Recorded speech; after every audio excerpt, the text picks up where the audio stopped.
And I have about 55 minutes left to record this thing. Well, this shouldn't take too long. Hopefully not, because I do not want to stay up late having to edit this video to post it tonight. And with that being said, hello everyone, welcome back to another review on the channel. So, last week, Echo premiered on Disney+. Well, both Disney Plus and Hulu. Okay, now I'm just kind of rushing in here. Good lord, I don't even have a script for my quick thoughts on the show. I mean, I know what I want to say about the show, as I did do a reaction series, well, in 3 videos last week, but yeah, after having some time to think about it, I think I've collected my thoughts on what I wanted to say about the show, how I felt about it. And if you have seen my reaction, you should know that I did enjoy watching the show Echo, which would be Marvel's newest Disney Plus show. Well, newest MCU show on Disney Plus. And want to know what's so great about Echo coming out last week? Besides this premiering on Disney Plus, we had gotten a confirmation about something that has been long-awaited, well, technically old news for some Marvel fans, and that is that the Defenders saga is now officially canon in the MCU.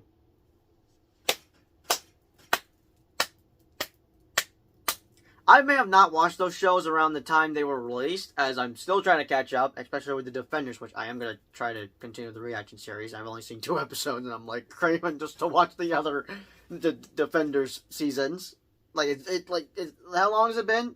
Now 2 years? Has it been 2 years now? Jesus Christ. But yeah, I just wanted to mention this because I just feel happy to know that they're canon of the MCU. I mean, I may not be a long-time fan, as I'm still a newcomer to the Defenders saga, but I'm happy for other fans that have seen it and are happy to know that, yes, finally, it's canon to the MCU. But yeah, I just wanted to bring that up because I've just been thinking about it for a week now, and it's just gotten me in the mood to just watch the Defenders saga, which I gotta continue my reaction series for the Defenders, as I'm only 2 episodes in. Just gotta watch 6 more, as there's 8 episodes, right? I kind of forgot. But yeah, before I can talk about my general thoughts of the show, let's just take a quick recap. So, Maya Lopez, aka Echo, was introduced to the MCU in Marvel Studios' Hawkeye that came out about 4 years ago, around November 2021. And I forgot when it was announced exactly that we begin an Echo show, but around that time, yeah, I could tell most of us were like, oh, we're getting an Echo show.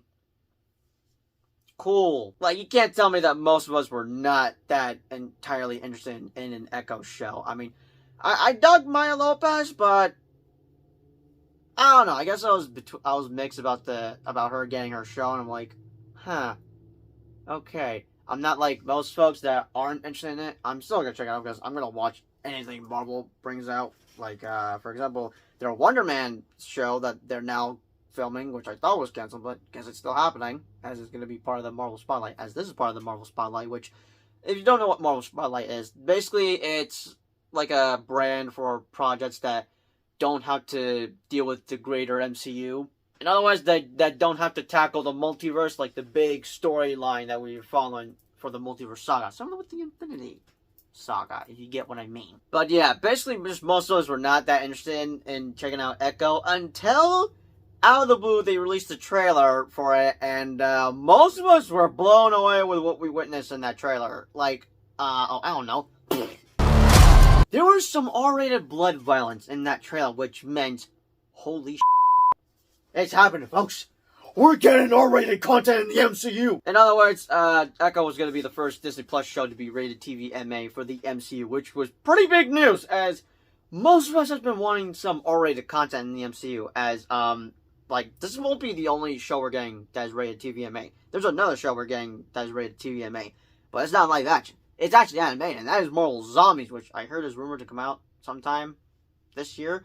What I do know is that there's 4 episodes. I can see how they could just release all 4 of them easily around October, like how they did it with Echo, which I'm gonna get to in a sec. But no, I could not believe that they were rating, like, that basically got us hooked in. Like, oh, wait, this is gonna be rated TV MA?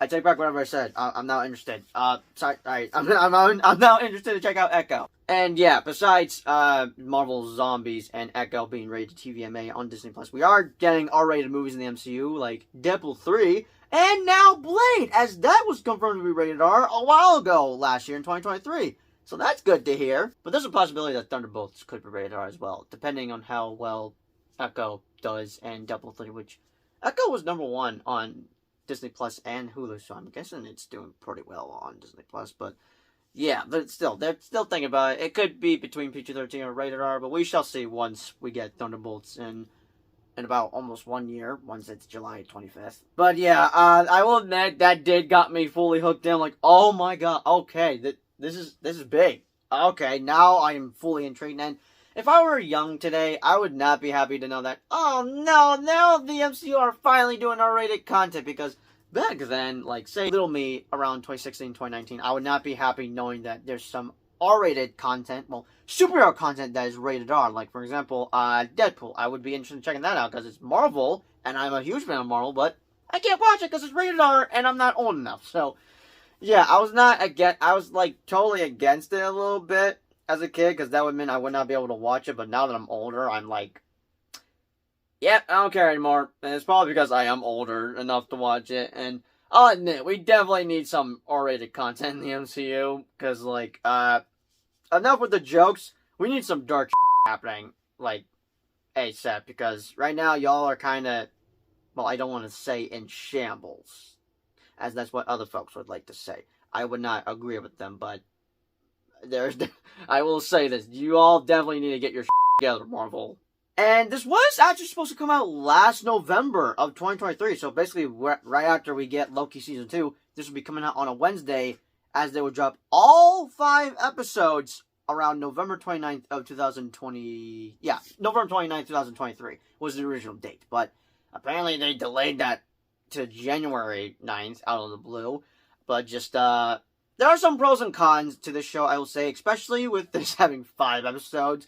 And, like, I do have some thoughts I want to talk about the Marvel Disney Plus shows, but I may have to do a separate video about that another time if I have the chance. But what's so good about Echo premiering on Disney Plus is that they'd be dropping all episodes, because I think that's a lot more better than just having to come back to Disney Plus weekly just to watch an episode, you know, like how we've done for past MCU Disney Plus shows. Besides What If Season 2, as that, they've been releasing that at, like, 9 days straight, which, thank you, Marvel. That was a lovely Christmas gift you gave us around 2023, which was a pretty rough year for y'all, but you had some peak content, like Guardians of the Galaxy Volume 3, Loki Season 2, What If Season 2, I'll include. Hell, I'll include Across the Spider-Verse, even though that's not MCU related. Well, you know what? I don't even care. Every Marvel project we've done that isn't connected to the MCU is connected to the MCU because of the freaking multiverse.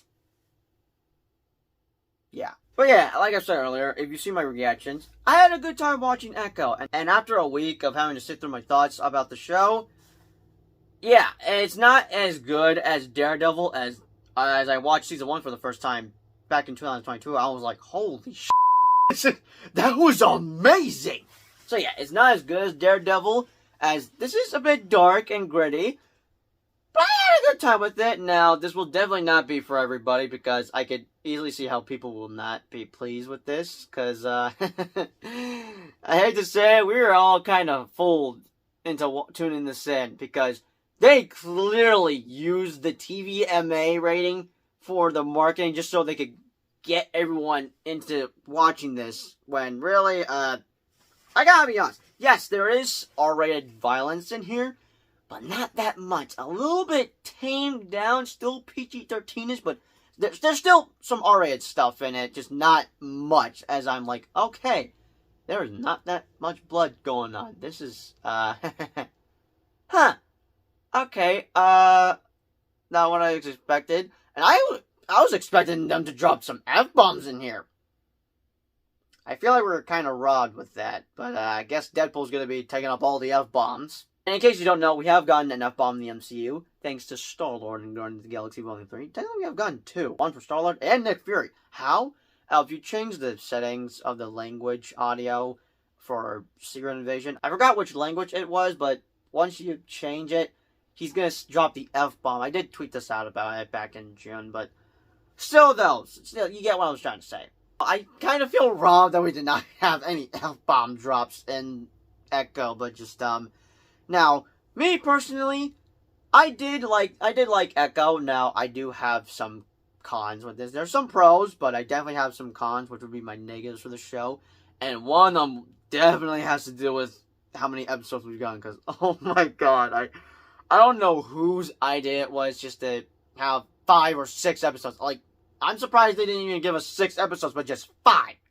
That is worse than 6 Oh my god. So, let's just get on with the positive before I get on with the negative. So, yeah, like I said earlier, personally, I did have a good time watching Echo. It may not be a 10 out of 10. It may not be for everybody, but for me, I had a good time with it. I enjoyed it for what it was. I do wish it could have been better, which I'm going to get to in a sec. What are the negatives I got for the show? One of the positives I do have for the show is Aqua Cox. I do not know if I pronounced her name correctly. I'm so sorry if I didn't get it correctly, but basically the lead actress that is portraying Maya Lopez, aka Echo, she is a badass, and I did like her character a little bit in Hawkeye, but I didn't care enough about her in the show. But with her own show, oh no, yeah, this show made me like her a lot more and made me care about her, as this is pretty much a character study of Echo, as she basically, in the show, she thought she killed Kingpin,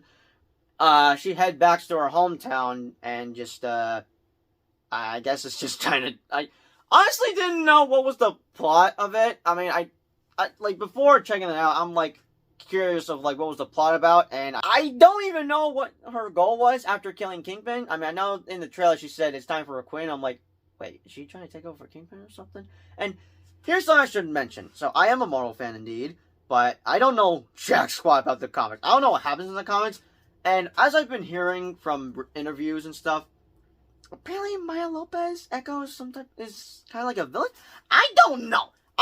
I'm just bringing up from what I've heard on like Twitter or Instagram, anything. I don't know. I don't know a lot about Echo other than that she's deaf. Well, apparently she can talk in the comics, but the actress is actually deaf in the show. But still, she can do sign language as she's deaf, and I guess it's related to Kingpin and Daredevil. Well, related to Kingpin by blood, as apparently that's her uncle.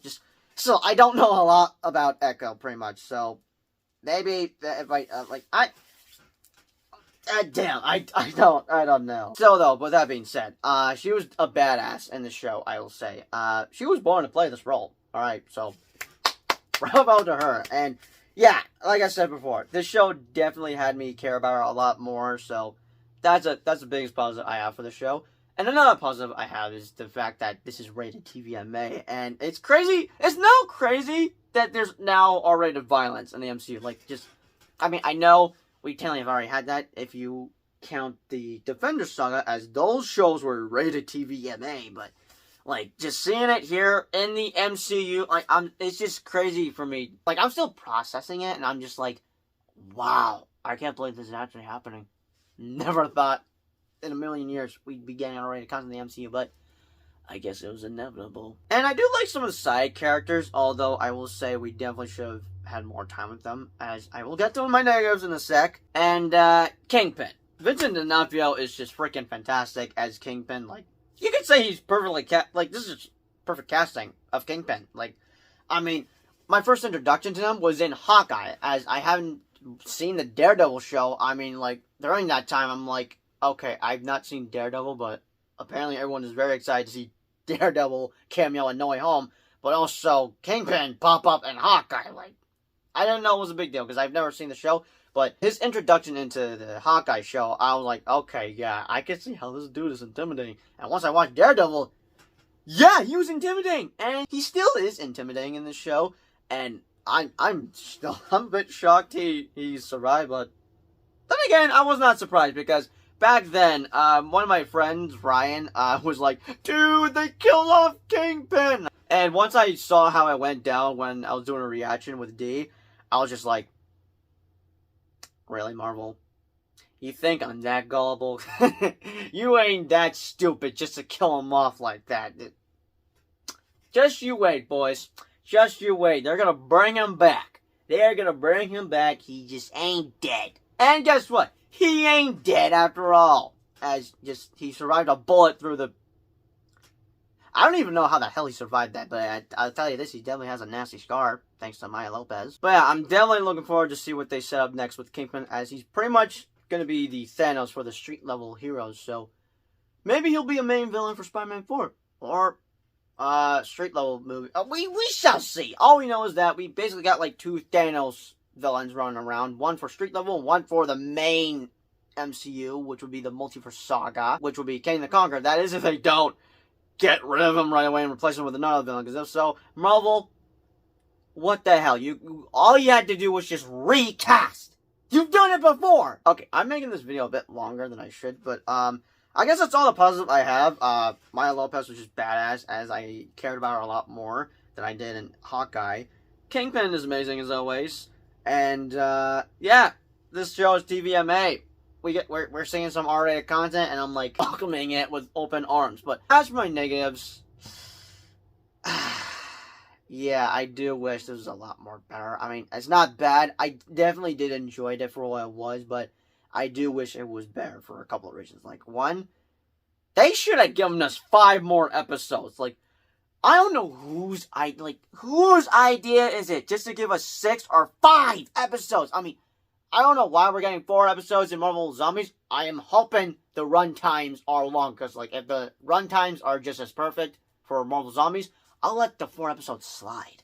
But the run times for these episodes, like, the longest episode was just the first episode, as the shortest one was the last episode, which meant, like, coming into the show, I didn't think I'd have to worry about a rush finale, because we'd be binge-watching it all in one day, but I definitely should have been more careful about it, as in, like, oh, God, I did not thought about this. Oh, I thought I didn't have to worry about it.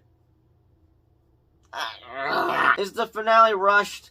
Yes, I can understand people's frustrations, but I much rather prefer this finale over the Secret Invasion finale. Then again, I gotta rewatch Secret Invasion to see if I really hate the show or not.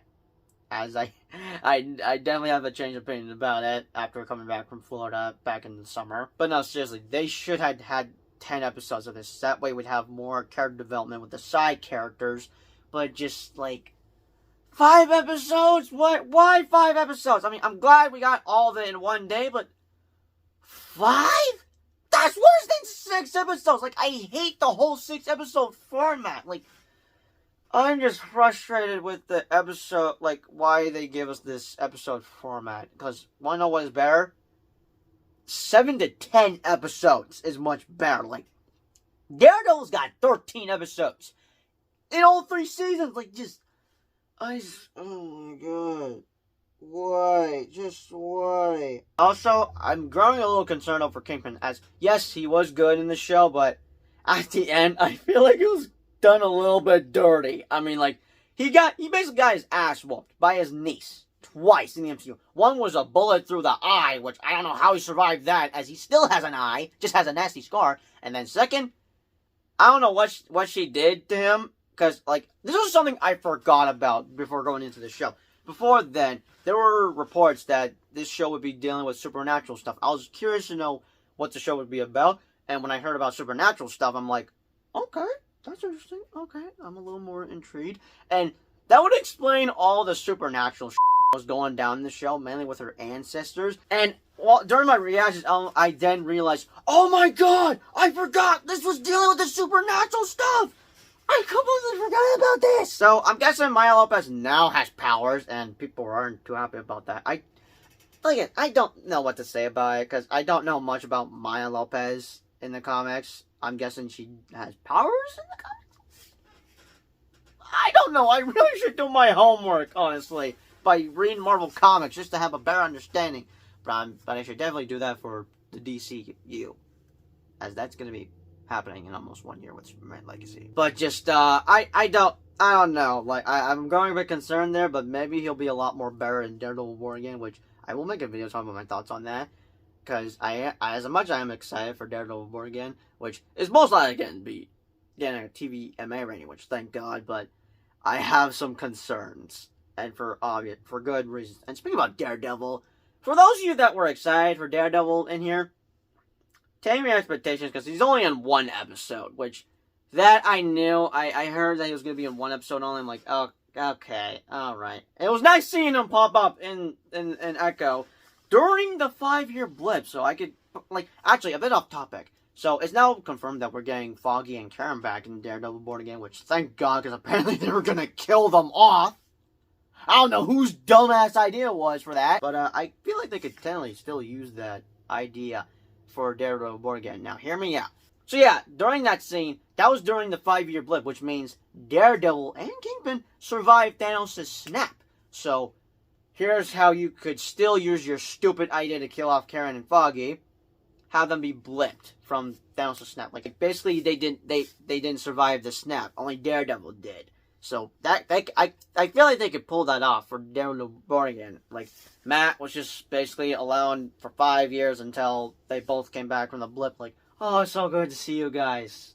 Oh no, wait. I just realized that don't make sense because he's blind. Oh my god. But yeah, it was definitely good seeing him again in the show just for one episode. But hey, we're getting Daredevil born again, so we'll get a lot more Daredevil in there along with the Punisher. But so they'll definitely tame your expectations if you expect a lot more Daredevil in here. He's just only in one episode. That wouldn't be one of my negatives because I knew he was just gonna be in one episode. I'm like, damn. But back to what I was saying.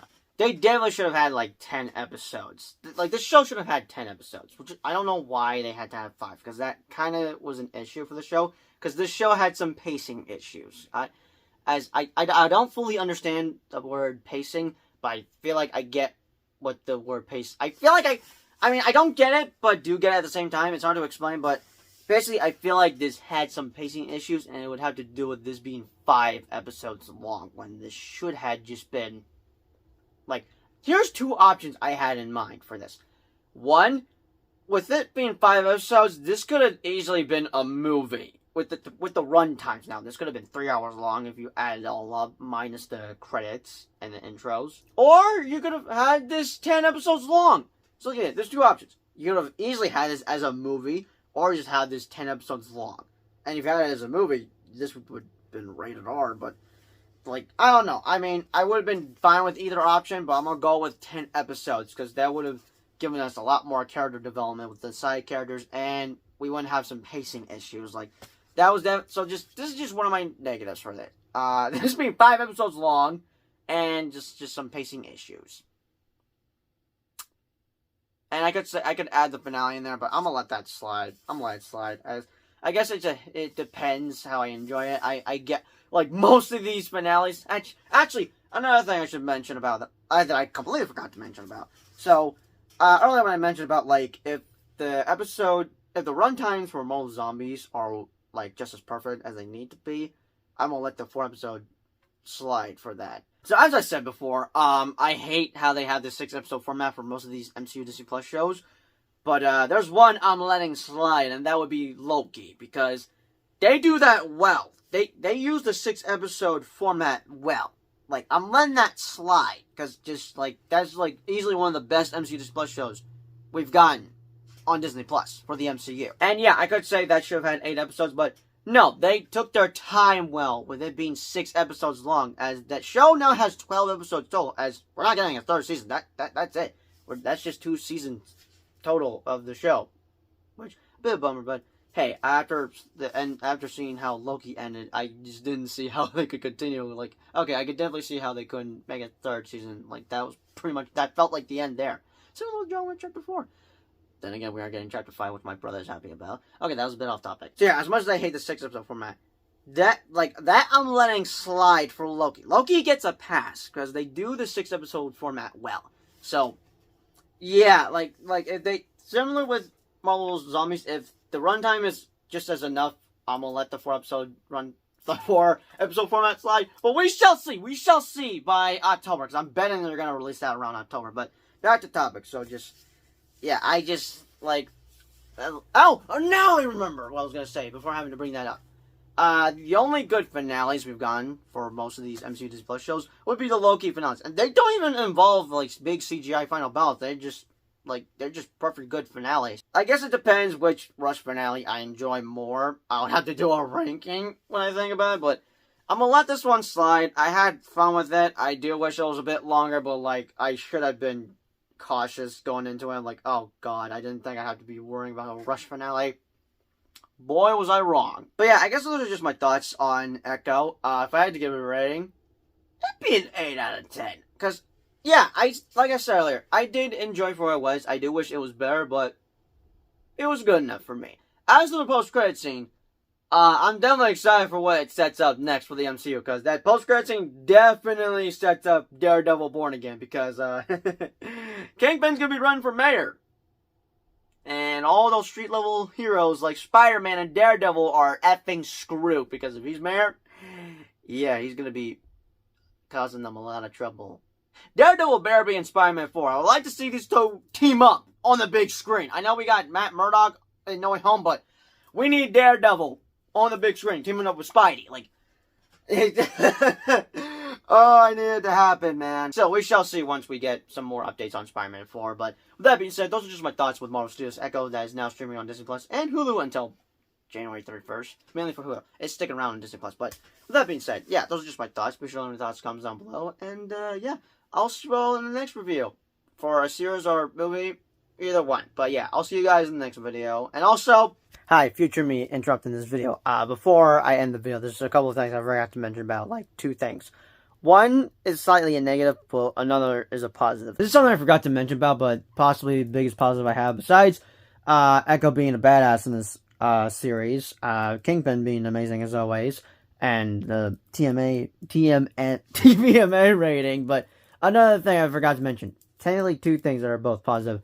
Another thing I enjoyed about Echo was its representation of Native Americans between Echo's culture with her family, her ancestor with the Chota, if I pronounce the name correctly. But that was one of the things I did enjoy about. The biggest positive for this entire show is, like, the reason why I am not, like, hating it as much as most people would probably be hating it, is that it's just something new and fresh, and honestly a bit of a breather from the multiverse, even though we've barely gotten any projects that tackle the multiverse other than Loki, and I don't know about Ant-Man the Wasp: Quantumania, but it's something new and fresh for me, and I would consider it as a breather away from the multiverse. Kind of similar with between Infinity War and Ant-Man and the Wasp, like how Ant-Man and the Wasp is kind of like a breather from like the Infinity Saga. I was like, okay, that movie broke me emotionally, but let's just go have some fun with Ant-Man until the post-credit scene ruins the fun for you,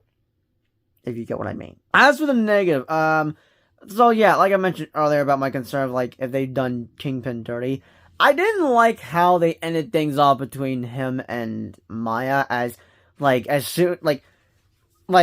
I find it funny how Kingpin was just like, okay, nope, screw this, I'm out, my niece got crazy superpowers now, I ain't dealing with that shit.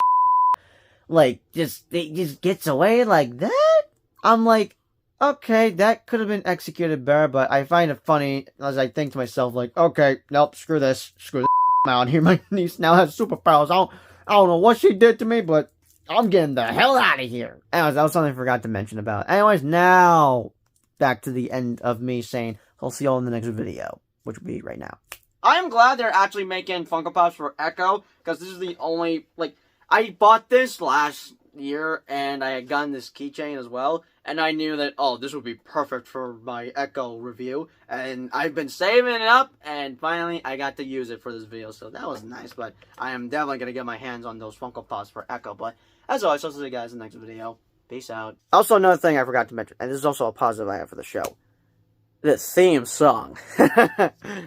Chef's Kiss. Like, I agree to disagree. You may not agree with me on this, but this is just my opinion. Personal opinion. I absolutely love the intro for Echo. Like I said, Chef's Kiss. I freaking love it. After watching the show, I immediately searched up for the song, and yeah, I now listen to it on a loop. Because that's what happens. If I hear a song that I'm into, I listen to it on a loop until I hear a new song that I want to listen to on a loop. This is how, yeah. Anyways, that's all I want to say. Bye.